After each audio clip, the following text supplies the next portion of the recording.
ஆளுங்கட்சி கூட்டணிக்கும் தாவேகா கூட்டணிக்கும் தான் கடுமையான போட்டி இருக்குன்னு நான் நினைக்கிறேன். ஏன்னா நான் ஏதோ அந்த கூட்டணிக்கு போறதுக்காகவோ அதுக்கு சமீட்சைக்காகவோ நான் பேசல.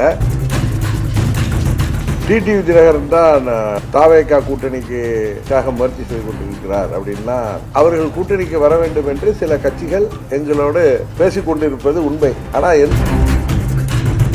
தமிழக வெற்றி கழகம் திமுக பாஜக ரெண்டு கட்சியை தவிர யார் வேணாலும் வந்து சேரலாம் அது அவங்க சொல்லியிருக்காங்க. நான் பார்த்தேன் தொலைக்காட்சியில.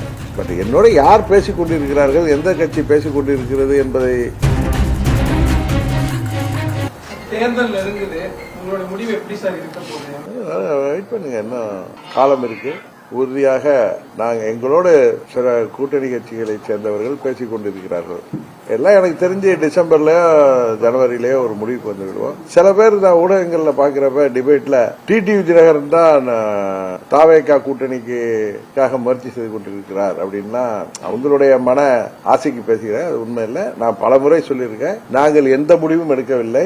கூட்டணிக்காக அவர்கள் கூட்டணிக்கு வர வேண்டும் என்று சில கட்சிகள் எங்களோடு பேசிக் கொண்டிருப்பது உண்மை. ஆனா எந்த கட்சி எது என்பதை நான் இப்போது சொல்வது நாகரிகமாக இருக்காது. ஆனா கூட்டணி ஒரு முடிவுக்கு வந்த பிறகு சொல்வதுதான் நன்றாக இருக்கும் என்று நினைக்கிறேன். அதுபோல நான் எந்த கட்சியும் நான் போய் தேடி பேசவில்லை. பேச வேண்டிய அவசியமும் அம்மா மக்கள் முன்னேற்ற கழகத்திற்கு இல்லை என்பதை அது போன்ற ஆசையில் பேசுபவர்களுக்கு நான் சொல்லிக்கொள்ள விரும்புகிறேன். தமிழக வெற்றி கழகம் திமுக பாஜக ரெண்டு கட்சியை தவிர யார் வேணாலும் வந்து சேரலாம். அது அவங்க சொல்லியிருக்காங்க. நான் பார்த்தேன் தொலைக்காட்சியில. பட் என்னோட யார் பேசிக் கொண்டிருக்கிறார்கள், எந்த கட்சி பேசிக் கொண்டிருக்கிறது என்பதை இந்த நேரத்தில் சொல்வது நாகரிகமாக இருக்காது. ஏன்னா தேர்தல் கூட்டணி முடிவுக்கு வந்த பிறகு சொன்னால்தான் சரியாக இருக்கும்.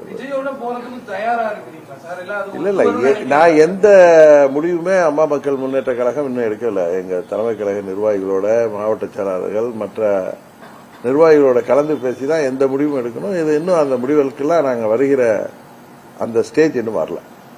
ஏற்கனவே மக்கள் நல கூட்டணி அமைஞ்சது மாதிரி மூன்றாம் அணிக்கான இந்த பலமான அணிக்கான வாய்ப்பு இருக்குதா?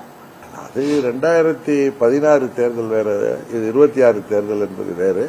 இதில் ஆளுங்கட்சி கூட்டணிக்கும் தாவேகா கூட்டணிக்கும் தான் கடுமையான போட்டி இருக்குன்னு நான் நினைக்கிறேன். ஏன்னா நான் ஏதோ அந்த கூட்டணிக்கு போறதுக்காகவோ அதுக்கு சமீட்சைக்காகவோ நான் பேசல. குடிமகனா நாட்டு நிலவரங்களை பார்க்கிறப்பையும் ஊடகத்துறையில் உள்ள நண்பர்கள், சர்வே எடுப்பவர்கள் எல்லாம் சொல்வதை வைத்து நான் ஒரு நடுநிலையாக நின்று அந்த கருத்தை சொல்றேன். அதுக்காக உடனே தாவேகாவுக்கு ஒரு கூட்டணி போறதுக்காக சமீட்சை கொடுக்கிறார் அப்படிலாம் கிடையாது. யதார்த்தத்தை சொல்றாரு, உங்களுக்கும் தெரியும்.